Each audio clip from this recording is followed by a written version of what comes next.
U cilju što bržeg rješavanja pitanja dotrajalih prometnica na svom području, čelnici općine Križ pregovarali su s predstavnicima Županijske uprave za ceste Zagrebačke županije, a rezultat pregovora je sporazum o sufinanciranju radova asfaltiranja lokalne ceste 31178 u naselju Širinec potpisan 14. svibnja ove godine.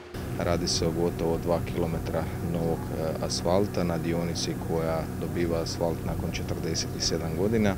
U svakom slučaju vrijednost projekta je preko 600.000 kuna, od čega općina Križ sufinancira 45%, odnosno na otprilike 275.000 kuna. Osim samog asfaltiranja, radovi uključuju i druge aktivnosti. Širina kolnika otprilike 3 do 3,5 metra, kako na kojem je mjestu ove dionice.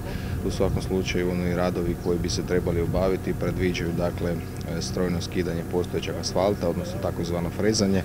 Nakon toga ide novi sloj asfalta plus uređenje bankina. Radovi su započeli sredinom svibnja, a trajaće najkasnije do 30. lipnja. Tada bi stanovnici Širinca, kao i svi građani koji svakodnevno prolaze ovom prometnicom, trebali sigurnije i ugodnije putovati.